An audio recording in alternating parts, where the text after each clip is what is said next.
Kathleen Alberting. I'm Senior Program Manager with Plug and Play. Nice to see all of you here. Some familiar faces, some new faces, so I hope we'll have a chance to chat before you leave today, but thank you for being here. So for those of you who don't yet know Plug and Play, we're celebrating our 20th anniversary this year. We have our headquarters out in the Silicon Valley in California, and Plug and Play is three things. We're a venture capital firm. We also operate startup accelerators and industry-specific verticals in 63 locations around the world. And then we also work with corporates and large strategics as an extension of their corporate innovation. So here in Indiana, we're lucky, and I'm really fortunate to have been part of the founding team for Plug and Play's presence in Indiana. So we have two locations now, a medtech vertical that's up in Warsaw. We launched that about 2.5 years ago. We're in the midst of our 5th startup cohort already. And then last year we launched our life sciences accelerator in Indianapolis, and we're getting ready to kick off our 3rd cohort. In fact, today, right now, we have 18 startups downtown that are pitching to become part of that next life tech cohort. So big day for us. But I hope you can connect and let's chat. We're really excited to bring startups from around the world here to Indiana to be part of our life sciences ecosystem that we have here, and it's a real pleasure and an honor to get to do that. So thanks for being here. Absolutely. And I'm gonna kick it off and introduce Ashley Bryan from Launch Ventures, who's gonna read things next. So thanks for being here. Great. Thanks, Eileen. I do just want to say thanks to Plug and Play. They've really, I feel like, rejuvenated our innovation ecosystem and brought a lot of energy to the state of Indiana. So thanks for all of the work that you and your team do. We all very much appreciate it. And thank you all for coming. We're at about half the RSVPs, so we may have some people coming in late, or they're afraid of storms and they didn't want to drive through, which we have not seen in Indianapolis, though Mark tells me it's a real thing. We also have one of our panelists, Aaron Gilbretti with Creasy, who is sick with the stomach flu, so he's not going to be here. So we're going to take just a few minutes with Eric Steager, who is our moderator. Eric, you want to come up and take your seat? Yes. The hot seat? Hot seat. And I thought that I could ask him just a couple of questions because we all need to get to know Eric as well. You guys actually know me versus standing here like Biotech stuff. Oh, come on. He's a great singer. You should guys make him sing if you aren't. No, seriously. Andy. I'm deaf. If you don't mind using. I was fine at all. Oh, you can turn it on now. Yeah, helps a bit. Now can you hear me? Here you go. Okay. All right. So, Eric, you and I have known each other through a couple of different lives. Yes. Can you... Welcome to innovation at Peak. Yeah. So, can you tell me a little bit about your background, starting from when you were 12? I'm just kidding. Well, it was a long time. No. So long story short, I'm actually not a Hoosier. I'm originally from the Philadelphia area. Moved out here about 6 years ago. Can you hear me? To start and restart or run Anthem's, which is now Elevance, corporate venture arm. So unique fact, I'm actually the first person in my family to go to college. I had no clue what I wanted to do. Thought I wanted to be an investment banker until I was one. Realized I didn't want to do that. Got the venture capital, have been there for about 2 decades with a unique niche in early stage investing on behalf of corporates. i.e., I've built 3, this is now my 4th CVC. Generally, corporates are really, really bad at partnering with and investing in startups. And there is an intersection between the two that is absolutely necessary. So whether I'm a masochist or just an optimist, I play in that space of corporate innovation, investing in startups.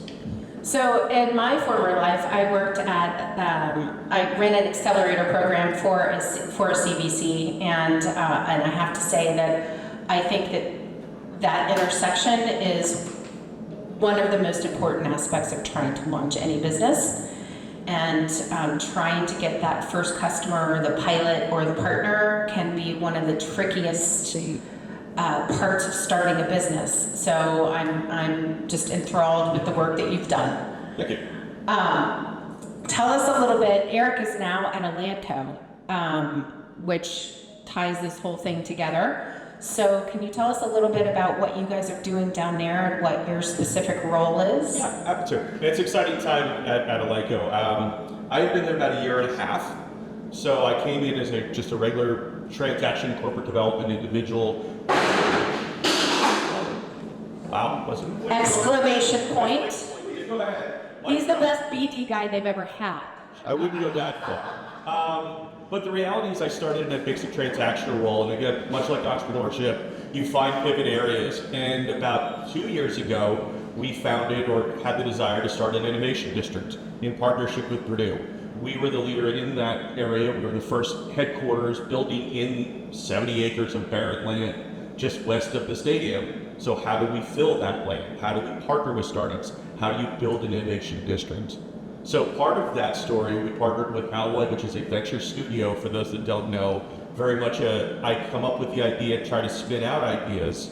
So an inside out business model. We decided to how do we bring innovation and capital to the ecosystem to take a leadership role and actually start our own in corporate venture capital.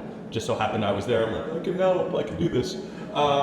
So we just recently launched, as of 60 days ago, announced Elanco Ventures, which is a $25 million corporate venture arm focused within our vertical and strategy of animal health, ideally to bring additional capital into a much needed animal health industry, smaller than human health, and less capitalized, but also in partnership with Purdue at the Innovation District to try to help that district along. Okay, that's perfect. And it leads me to my third and final question for Eric.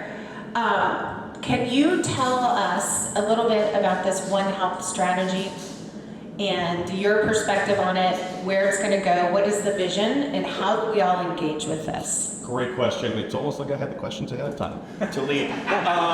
So One Health, whether it's BioHeartland, whether it's One Health, the concept is human, animal, plant. There's a lot of intersection and crossover, science, technologies, and commercialization strategies amongst them. A lot of times the silos have been built up, oh, I do human health, oh, I do animal health. Well, in fact, we actually had a transaction that was a drug that treated eyelash mites, which is horrifying when you think about it. But with the proliferation of false eyelashes, there's now mites. So this went to animal health, parasiticide, being used by human health. And a lot of times, and now we partner with, we're looking and talking to folks, how do you use animal and crop protection? So there's a natural crossover that it isn't silent. So that's really, it's about thinking differently. So, and in the district, we have, it's a One Health, but a lot of times, animal and plant would be our unique focus. We're just across the river. IU, 16 Tech, seems to be more of that human health, but we're all working together and talking amongst them. That's great. And are there any kind of events or ways that entrepreneurs can plug in a kind of low-profile way until they start making contacts? Oh, that's a great question that I don't have the answer for, other than partnering with Launch Ventures and Plug and Play. I paid him. No, I mean, there are certainly a number of early-stage events. How do you partner? I mean, a lot of the times, there are startups, and we'll talk to Tom and Mark about how do you engage with corporates. There are folks that are doing this. There are ecosystems that are trying to build up around the One Health ecosystem. Now, in fairness, we are one building in the One Health district right now with the idea that very shortly we will start breaking ground on a second building and then a third and a fourth. And as part of that innovation district, all good innovation areas need to have programming, capital, entrepreneurs. So the vision is, over time, 5-10 years, that will be a hub of plant and animal and human health. Okay, that's great. So our two panelists, I'm going to get out of my seat because nobody needs to hear from me, but we've got Tom Campi with Modulant and Mark Schindel with, oh my gosh. St. Roch. St. Roch, sorry, I'm so used to your other company. So Mark and I knew each other way back in a former life also, and he has a company that, well, I'm going to let him tell you about it, but both of these entrepreneurs have had experiences that cross over in that One Health concept, either human to animal or animal to human or vice versa. So this is going to be a really interesting conversation. I'm going to turn my mic off. You guys want to come on up? And can't wait to hear what you guys have to say. Yeah. Hey guys, thanks for coming on down. Ashley, thank you very much for the intro questions. So you just heard from me for a little bit of my backstory. Tell me about you guys. What's your backstory? What's the origin story? How did you find your IP? And does IP really matter when you're starting a company? Want me to start? Okay. Hi, I'm Tom Campi, co-founder and CEO of Modulant Biosciences. Haven't had enough coffee. Interesting story how I've got water down there, thank you. Interesting story how we found the technology. I was introduced to a friend when I was at Elanco. My job was, instead of a CVC, we were intern. We had our own budget, and we went and found stuff. We found this technology. It was really cool. We hired a guy to run the studies. It always worked. So when I retired, Elanco got out of external innovation completely for a while, for a number of years. And so I went out to California and licensed the technology. The IP, there's great IP if you think about patents, but there's also great know-how because our targets can't be found with monoclonal antibodies, they can't be found with AI. They're transient, multi-protein complexes, and our compounds find them. With the chosen. Mark, how'd you get you started then? Yeah, so That's all. There you go. There you go. So a couple of different pathways for me. I'm here representing a company I exited with history. That's a different story than what I'm doing now with St. Roch. Also tied to IP, but very different. The technology, we basically sub-licensed IP. My business partner's licensed to Biomet. So I live up in Warsaw, Indiana, a big medical device hub, Mylene, and many of you are familiar with it. That was an opportunity to basically play in a new sandbox, which was animal health. So my background was human, life science, biotech, did tech transfer. I worked at Roch in an entrepreneurship venture, preclinical and drug discovery, and then made my way to medical devices. And so just a quick little sidebar, I spent most of my career in commercialization, new product development, got into BD work. As an entrepreneur, selling a company, if you've got corporate experience on the BD side, Eric can appreciate it's invaluable. It helps you think, process, anticipate questions, and so that was definitely a very helpful experience I had. The technology we ended up selling to Zoetis, which is obviously a competitor of Elanco. They were the right suitor, and for us, we had a technology that was 98% of our customer base was equine. We sold to vets, they sold their products and services to their clients. That was the sandbox that I had the opportunity to play in. Absolutely zero animal health experience. And so we'll talk through some of that, but that was a whole different experience in itself. The IP, we had 20 plus years of knowledge, tribal knowledge, IP, trade secrets, all the things that go along with that. We had manufacturing know-how, we had clinical studies, so we had a really interesting portfolio to start with. We got a new sandbox to play in, and one thing that, in this case, we were solving a real problem, specifically in the equine side. Most of those veterinarians are ambulatory, so they're treating 1,500 pound, 2,000 pound horses, and they're sedated, and then they go to the field, they go to the horses. I quickly learned that the experience takes them global. They're all over. And we were just talking earlier about Aiken, South Carolina, and that's a big market. So vets are in Aiken, they're over in Europe, they're bouncing around in the Middle East.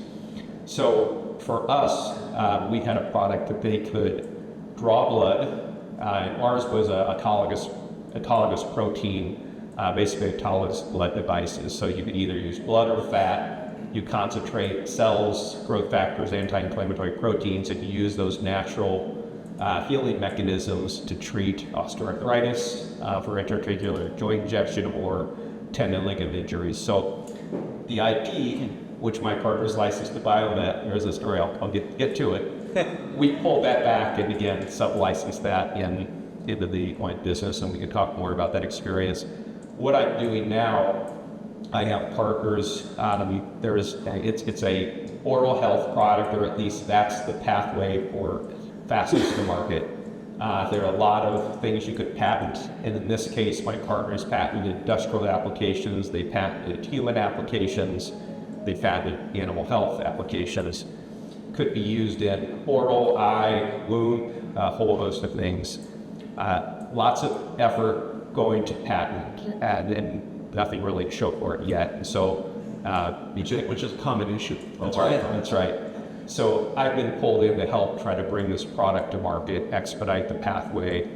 So as part of that, we're looking to leverage this, and for us, animal health is the best pathway for that, notably in oral care. I could talk more about that, but don't want to take too much time on that. No, it's been great. So what's interesting is both of you guys have used rather large words in terms of describing what you're doing, monoclonals, interarticular. So fairness, I didn't know animal health or life science when I joined Elanco. It's still a mystery why they hired me.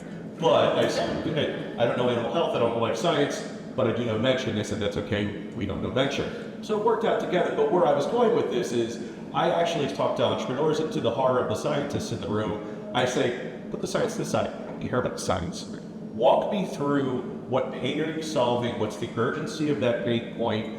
Talk to me about a commercialization path, because people love the science for science sake. Does the One Health, there's a question here, does the One Health model of trying to break between human, animal, plant, and the intersection amongst them, does that open up a market? Does it expand the market? Or does it confuse folks? How does your IP and your technology cross over and address potentially multiple markets?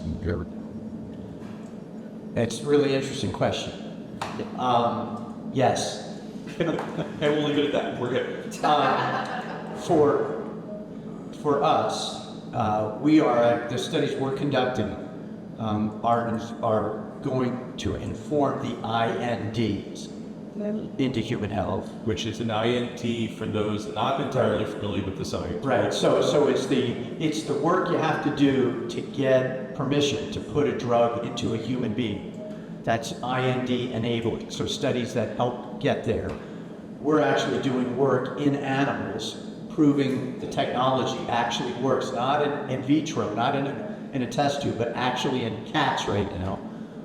And so our data, we're asked weekly by the human company, how's it going? And then on our lactobacillus, we have weekly meetings to talk about the fermentation optimization that we're doing, because we're doing that on their behalf as well. Which is, again, to get a drug into a human, animal testing, rightly or wrongly, however you feel about it, animal data is there and opens up an opportunity. What we're starting to see is exactly the path that you're talking about. A human health company going, oh, I need capital. Capital is scarce. Biotech fundraising has been difficult. How do I license or monetize those animal health rights?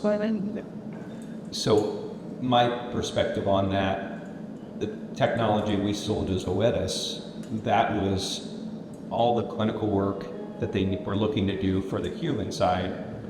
They had horse studies, they had dog studies. We were able to leverage that. So there's this natural pathway of data collection that can be leveraged. Plants.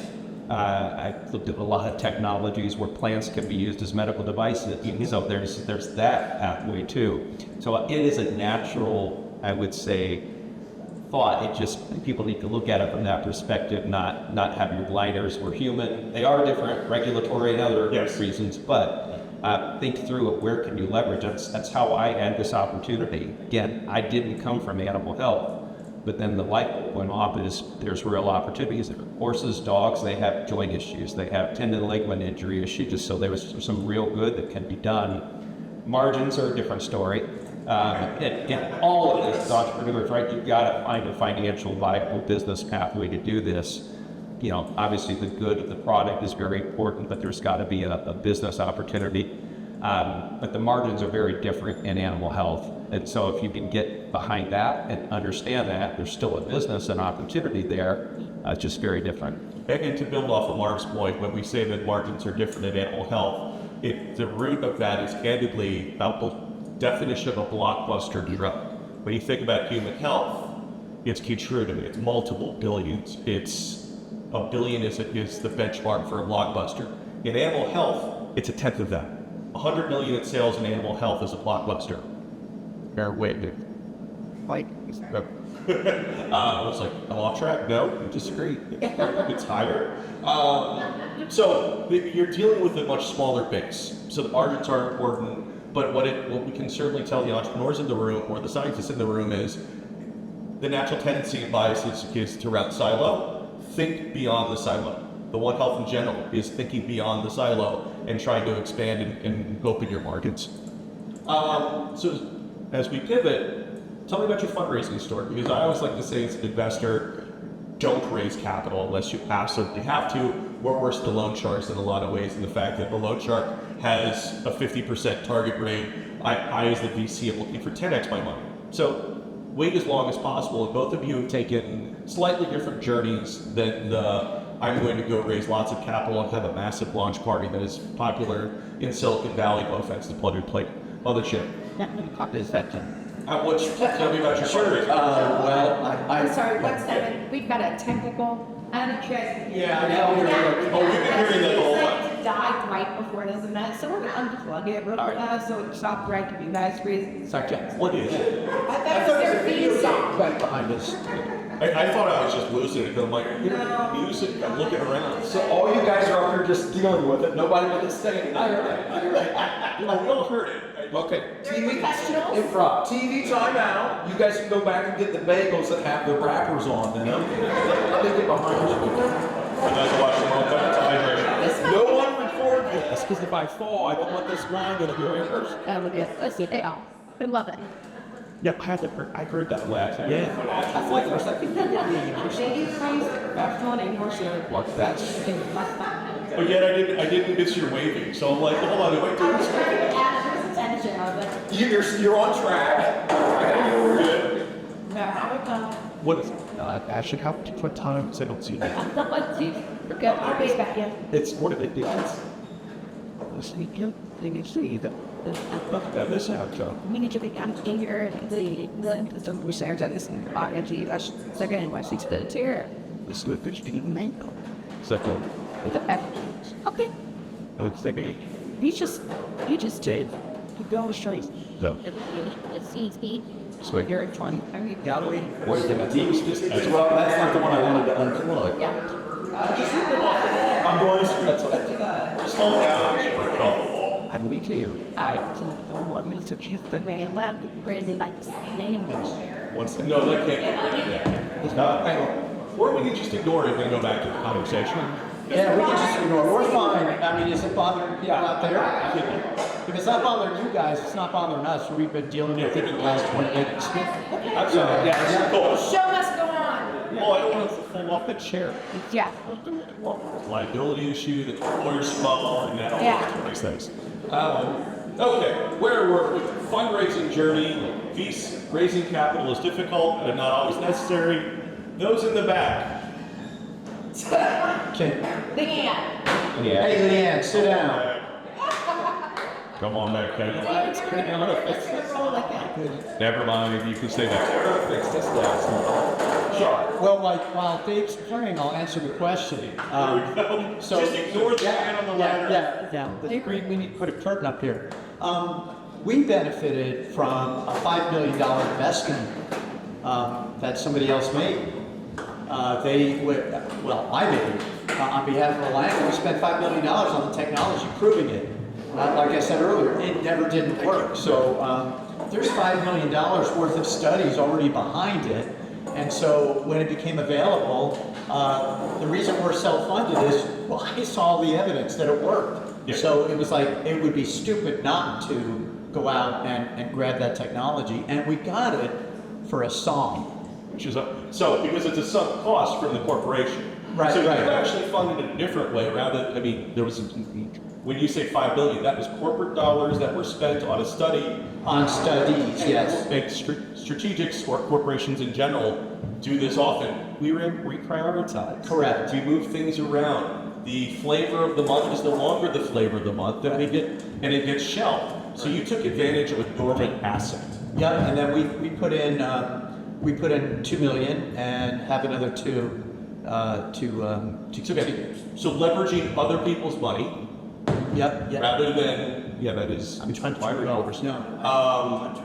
So that's certainly a reasonable way to fund and to find those assets. Those, to your point, corporations, much like they do in venture, go in and out of the game. They launch with great fanfare, and then 3 to 4 years later, they go, "Oh, I was just kidding. We'll shut that down." They do the same thing with innovation projects with R&D. It's a natural life cycle, and so finding that and taking advantage of that is certainly a way to fund the company, but also self-funding.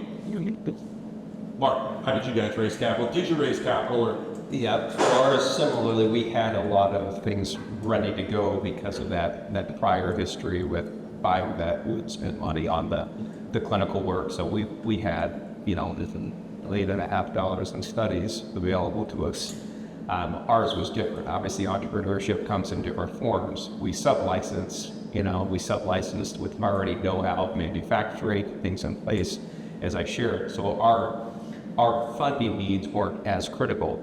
One thing that some of you may know or don't know, we originally started down a pathway with a completely different product technology. We were actually going to use this product that we sold as money to continue to springboard, and then we quickly realized we pivoted down to the other IP we initially were planned. And so we did fundraise because you've got to think about manufacturing capital, things to get set in place, but we had a product ready to go. Different labeling, obviously marketing, conditioning the market, but we were ready to go. So we were very unique in that, almost day one, we could start selling. So that was different, but we did raise, and one other comment, we had institutionally, mostly friends and family, which comes with a different set of pressure and personal expectations to manage. We had one institutional investor because we thought if we need to continue to raise, just going through that experience. Elanco Ventures was our single institutional investor that we had, but we wanted that experience to go through. I hadn't gone through it, so it was very worthwhile. My current situation is it's privately funded as well, and so the question is, are you raising funds? Potentially, we'll see.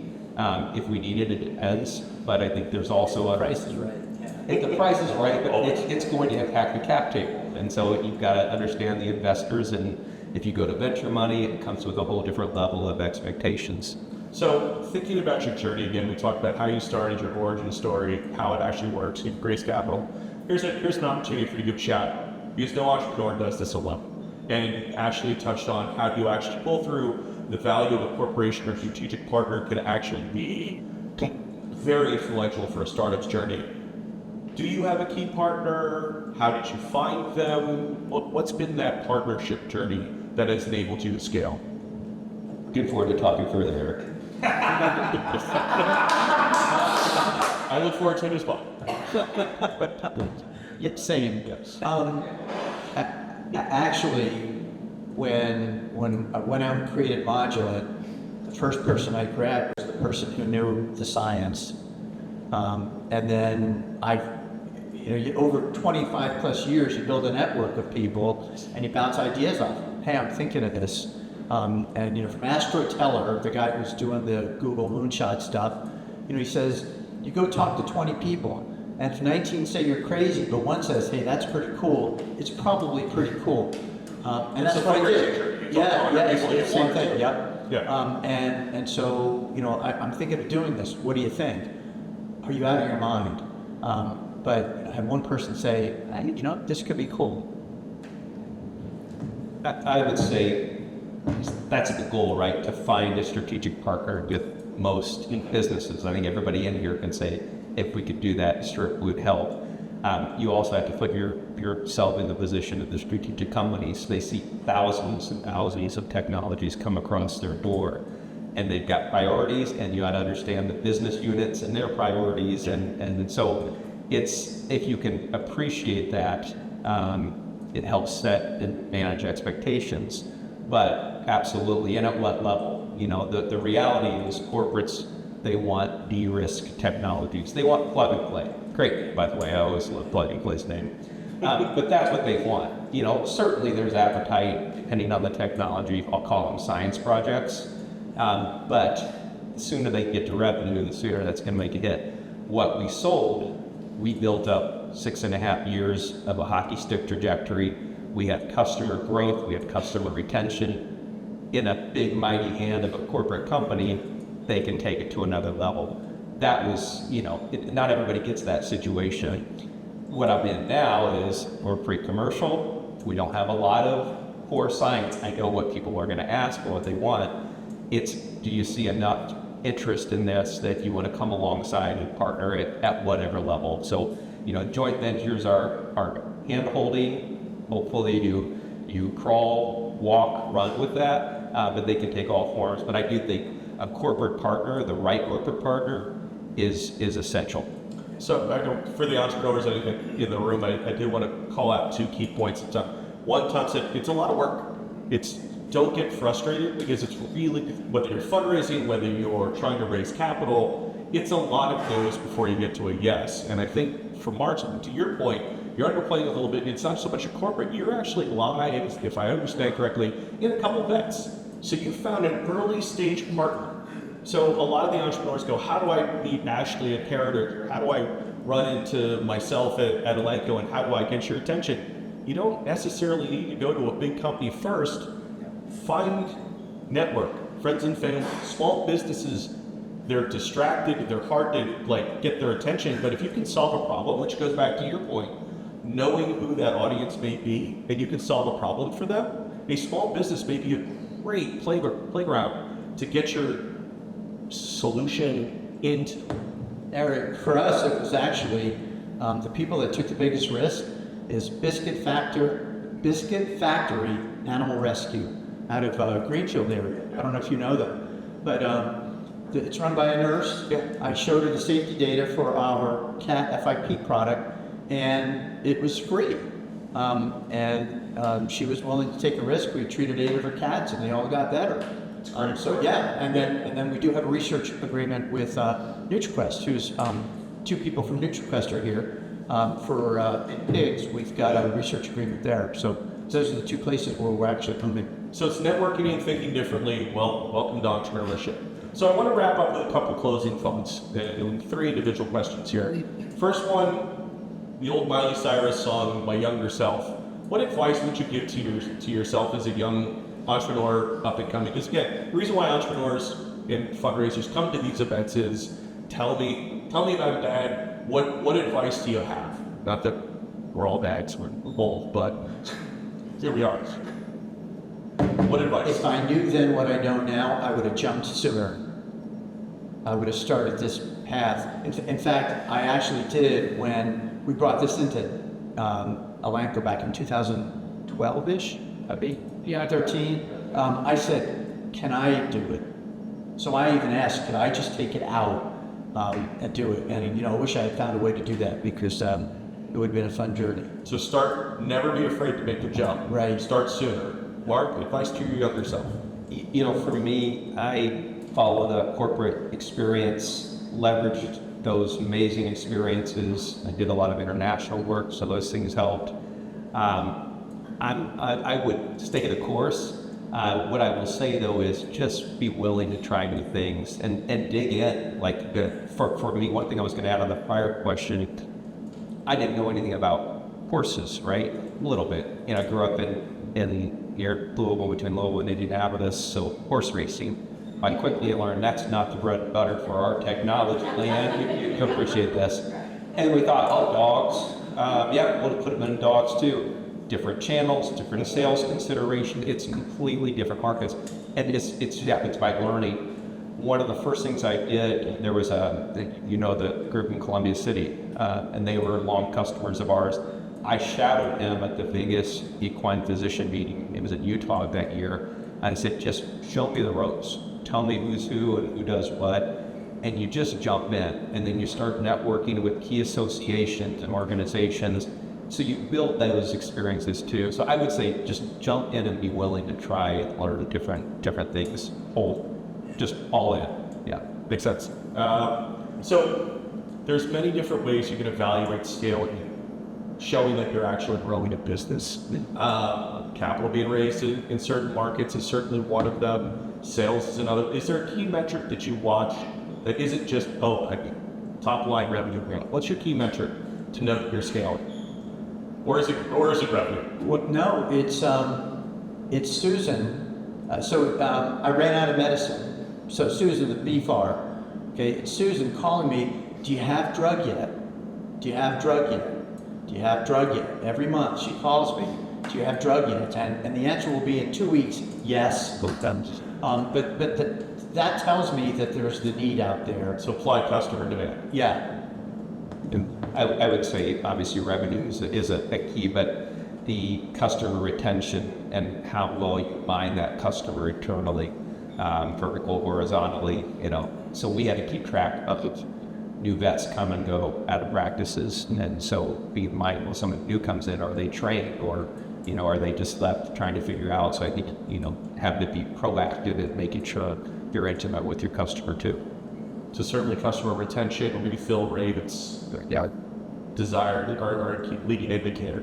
Makes sense. I would have some vets say, I hit a new record today, and said, thank you. Not everyone gets that, but they would call and say, I used X number of kits, and so those are good indicators too. That's great.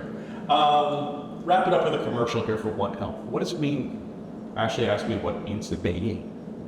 I'm just one voice. How have you found the One Health model, concept, thesis as an entrepreneur? And what are we doing well in Indiana? And what can we improve upon? And please don't say we need more venture capital, because this was the lowest quarter in 2 decades of venture capital, which is highly influenced by large mega AI rounds. I don't want to get into that, but there isn't a lot of capital available in Indiana. We know that, right? But what do we do well? What does One Health mean to you? What can we do to improve? I'm a big believer in One Health. I think animal studies enable technologies to move elsewhere, to humans and to plants, wherever. I attended the Ag Biosciences meeting last week at Elanco Ventures, and one part where I was disappointed was nobody talked about therapeutics. We have antivirals for plants. Plants get viruses. Tobacco, mosaic virus. Cucumbers get a mosaic virus. Tomatoes get curly leaf, right? Now we turn color. Yeah, no, that's right. But we actually have therapeutics, and it never got addressed at all. And I think we're losing a little bit of richness, because all of the GLP work necessary to get a drug for humans is very similar to the GLP work necessary to get a new product approved for plants at EPA. And so it does both. And I think if people saw that and realized that, we could have a different conversation. It's been fascinating. I'll let you hop into a second more. If you think about Corteva and Elanco, animal health, plant, we're all part of Lilly. I think Dave Ricks called us step siblings at one point in time. Thanks, Dave. But we are all part of one large company that is now split off and again continues to grow. So, Well, they actually brought up Spinoza last week, yeah, which is one of the best One Health arguments, right? It started in plants. Spinoza is a drug, just for those that are like, what's Spinoza? Spinoza is also the first oral parasiticide that kills fleas. Okay, first one ever, and it's used in humans for several things, including peddlings. So I mean, it's the perfect One Health conversations. And all of the market caps that have been drugs and technology and scaling that have come off of that. One Health use. So when I saw this announcement, I'm so excited because I've been waiting for something like this with animal health. I'm a Purdue alum, so a little biased there. Oh, I thought you were talking about Startup Master. Got it. One health. Got it. You're staying on track. Yeah. So just it makes sense, and it's another add-on. There's so many good things going on in this state. I mean, if you really take a step back, I've been fortunate because I got plugged into Purdue Ventures, the Foundry, the Ventures, IU Ventures. I was part of the Heritage Group Accelerator. I've been a mentor for Plug and Play, Elevate Ventures. So you take a step back, Agronovis, OrthoWorks, BioCrossroads. There's so many things going on, and there's so many interconnections too. So it's just keeping a pulse and visibility. But what's going on with this now, boy, it hits. And I think there's so much opportunity to take advantage of. So I'm excited about where it is. And with that kind of commercial, I don't think I can add anything more to this. Do want to leave about 15 minutes for Q&A. And that. Yeah, so if you think about the next, let's say the next 10 on Ulster, how many are going to be shelf technology that gets spun out of the company as opposed to university or something? And how do those startups get visibility to that technology? Do they have to be insiders of Elanco and then just leave to go start a company, or is there some other means they think people might get visibility to that? I believe pretty good. So for those did everyone hear the question? Not everyone has access to a bunch of shelf technology from a corporate. Is that where the next innovation trend comes from, or how else do you find it? You're probably biased, but I'd love to get your thoughts. We have a database. We have a database that looks at every single asset known to man, and we can cut it by indication, by stage. Now, if it's sitting on a shelf in a university and hasn't done anything, that one's harder. But you must be familiar with AUTM, AUTM, the Association of University Technology Managers. When we were at Elanco, we went there. We would go there and we would talk to every university. Many of them said, "Go away, little boy. I don't want to talk to you." But the ones that engaged, and we'd say, "Hey, split out animal health as a separate entity," were really, really willing to do that. And so I encourage you, become a member of Autumn and start going there if that's what you're looking for, if you're looking for shelf technologies. I'm actually going to piggyback off of that with working it up it. But what was fascinating about the angle that you just took there, Tom, is it's not let's go identify the science, because there's databases of NIH grants that is still early in its pre-commercialization. It's coming up with an idea. What pain are you solving? How urgent is that pain? And let me go mine these databases and tech transfer. And there's a bunch of venture funds that actually do that now, that go try to find and pull up technology to solve a problem. It's not, and it loops back to the first point I made, it's not about science for science sake. It's the entrepreneur solving a problem and using the science, whether it's shelved at a corporate and that has a patent around it, or it's part of a tech transfer, or just some patent agent filed patent somewhere. You can find it. It's not about the science, which can be controversial in a room full of scientists. But Mark, thoughts? Just that in one of my earlier experiences, when I was doing my MBA at Vanderbilt, I was part of Roch. Roch had a venture group, and I was fortunate to be part of that. So I think inside opportunities, connections that say they bring you in as an outsider and help support this, those are there. It's never going to hurt to know people inside. I think this sits over and over again with networking. Be a known entity for people. It's how I got into this current opportunity. People knew what I did, and they said, "Hey, can you try to do this again for us?" So that's the key piece. But I think just being aware of databases of things that are out there, because they exist. And we said it at Elevate last, when at the Ag Bio. Someone asked, "Well, how do I find said person from corporate venture or innovation team?" And my response back to them was, we're not shy. We're out. I mean, you have LinkedIn, there's technology, there's Google. Like, everyone within an innovation or ventures or some sort of will be some sort of similar title can be a Sherpa into that organization. So databases, you have LinkedIn, but to Mark's point, it's networking. Did I answer your question? Any other thoughts, questions, please? We have 15 minutes. No. There.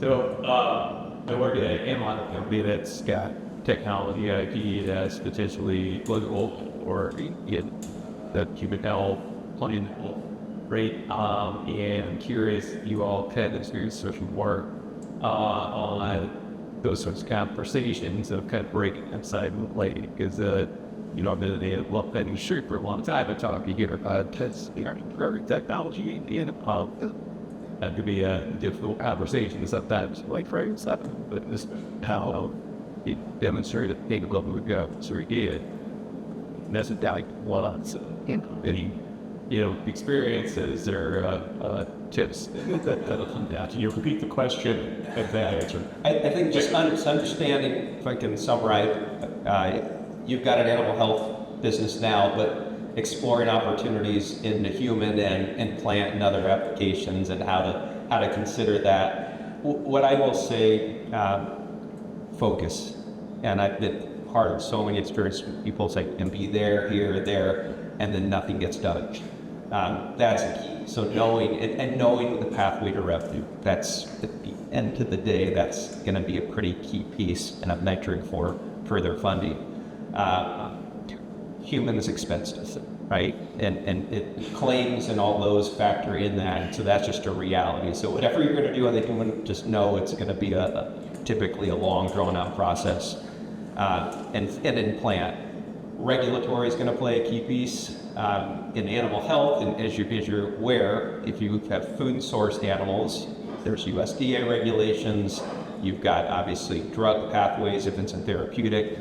One thing unique is in the medical device space, and I came from a human medical device, so I'm ingrained to be conservative by nature. I work for a big corporation.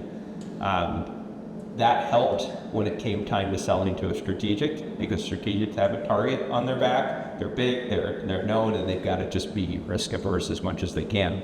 So those things certainly helped, and if you could think that way, and I think it helped in our process.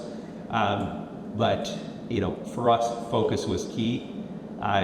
It's a good story for fundraising to say you've got to manage the cost of IP because IP is expensive. But being able to say it can be in these other areas, but just know it's going to come at a cost. Every claim, every pathway, every application.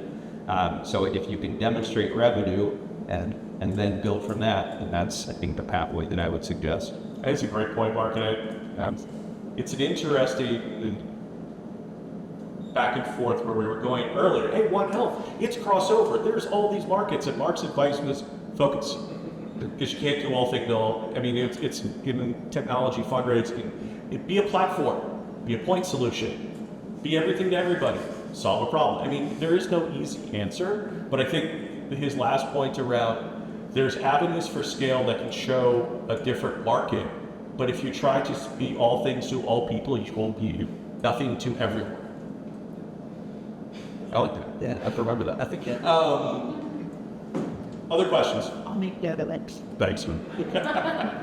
Other questions, thoughts, something you dying to know that we Can I ask them a question? You can absolutely ask them a question. Who has a cat? Eric. And Harry. Who has a dog? Okay, you're welcome. No, seriously, if you have a dog or a cat, that means you're seeing a vet, probably.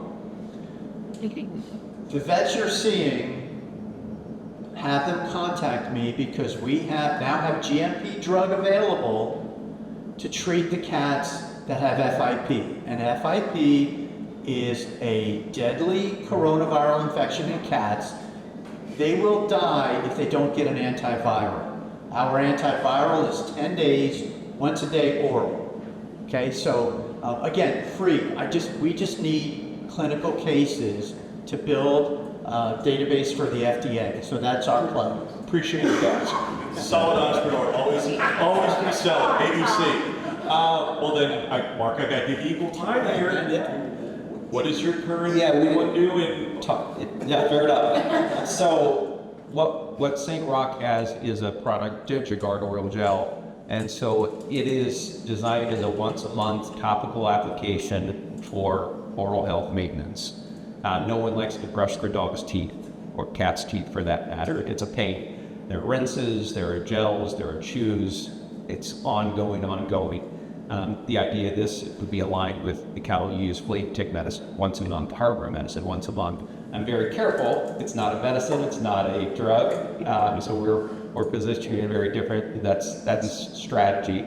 But it's a once a month application, convenient. It's a problem, right? We're trying to, how do we solve a big problem that no one wants to brush their dog's teeth? And you're not going to get every one of them, but if we can get majority of the market, that's a huge win because there's nothing quite like that. So we are pre-commercial. It's actually one of my favorite things. I don't have to sell anything right now, but we've been going to key industry meetings, drumming up what to Western Vet, we went to VMX. I'm in the middle of a pre-market evaluation, and it's been really interesting. I give them free product, and they use it on their dogs. We've had the Minnesota Zoo involved, and it's who knows where that could go. It's key strategic relationships. I'm also What's in a tiger's mouth? I was literally just thinking that. dogs. Now, if they decide on another applicant, especially after sedation, that's another story. Yeah. But that's one other thing I've done. I use this on my own dog. In the implant business, it was always would let your grandma or your mother have the knee implant. That implant. So for me, street cred or other, I wanted to make sure I can talk about it. In my equine business experience, we hired people that use the product on their horses. Leanne was familiar with it, and it helped. People appreciate that. So that's been very helpful for us. We're working with a couple of boarded dentists, veterinarians across the country on a pilot study right now. So it's been good. It's pre-commercial. You're seeing positive results. We talked to yeah. Okay, So there's a key takeaway: never miss an opportunity to plug your product. Yep. Ashley. I have a question going back to the platform versus point solution. If you've got a technology that can operate in animal, human, or plant, and you've got early evidence showing that it can, and you use a specific market, like Mark chose equine. But let's just say that your product or Tom yours has an application in human health. How do you thread the needle of creating studies in that animal market that could also promote the human market? Should you choose to pivot into that, or at some point spin something out? Is that top of mind for you as an entrepreneur? Should it be? Or do you just need truly to put those blinders on and move? In my experience, most people think of human first, and then could we leverage this in animal health? The studies we had were needed as part of the human story. So, that's normally the order of it. You don't start in animal health and think, could this be? You need to think about human health first, and how could that be a stepping stone for data collection? Yeah, I mean, the differential in sizes of the market is why everyone gravitates towards human. I would certainly jump in that you would need to focus because they're different distribution, they're different approval, different regulatory, and to Mark's point, it's a lot more expensive for humans. So the question becomes, how much capital do you have? How much access and capital do you have? And it helps you prioritize, because if it's easier and quicker to market, you have rock solid data coming early in animals. They focus on it. It isn't just human. Oh, by the way, there may be one or two competitors to what you're doing versus a dozen chasing the human. So who gets to market first? Who gets right? There's a lot of different moving parts to consider. I think a great example is actually in oncology. I was working with a company that they had a drug to treat glioma in dogs. And what they did was, by showing that, when they went to FDA for the IND, they got to go to the front of the line. So usually you have a new oncolytic, you go to the back of the line, your last line therapy for a human with brain cancer. Because they did this work in dogs with naturally occurring cancers, they got to treat newly diagnosed people, which is a 7-year head start. And so for some therapeutic areas, generating data in a real animal with a real disease, not a mutant rodent with a mutant thing going on, but a real one with real disease has some tremendous opportunity in human health. And just to piggyback on me, we could talk oncology all day long because there's different paths to treatment, different paths around payment. But another one where there was an overlap was we had a drug that was for a sheep, lice drench. So in New Zealand, that called monopantal, that is now actually being used in an ALS study in Boston. Got a lot. So, and there's a public company called Horizon out of Australia that's actually participating in a trial that has the exclusive license to use monopanel to treat ALS. So there are crossovers, but it started in animal, it became commercial, it helped fund, and now it's being used in various human treatments. Question in the back. I'll start with these status. I'd like to get all of your thoughts, or maybe just one or two of you, on building the company in the animal health space and looking towards human, seeing investment brand, animal health, product development, not that then somewhat getting the animal data and seeing the opportunity to go into human trials. What was look out to be more extensive, much bigger market. From an investor's perspectives, what point you say, okay, this thing feature set or companies to be keep investing in once at the what point is that this thing just what the Deep. I can hop there unless you guys Well, want. the answer is it depends. Wow. It really comes back to what is the size of the market on the animal health side, and what types of revenues might you be able to establish for that to fund the human effort as one.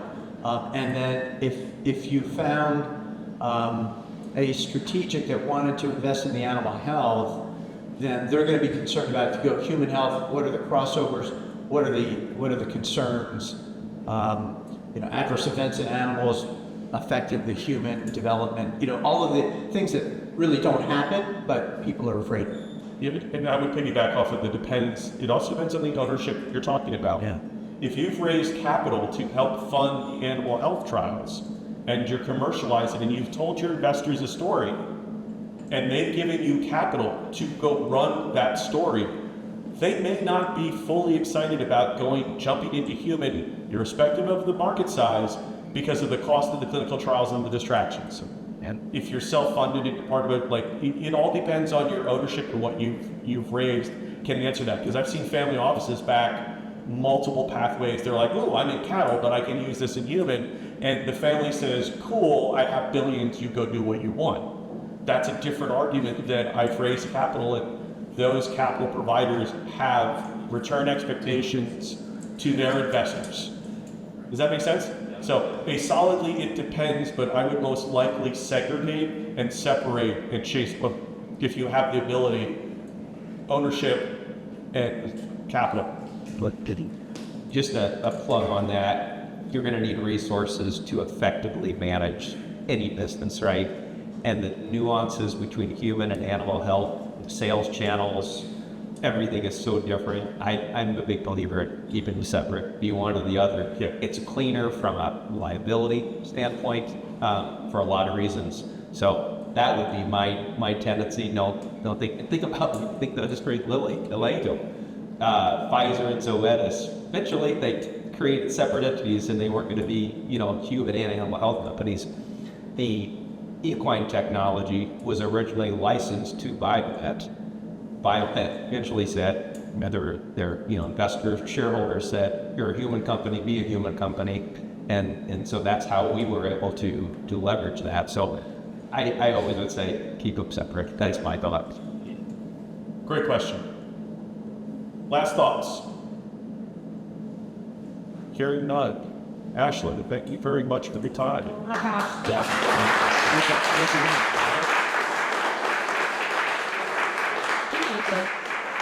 Good.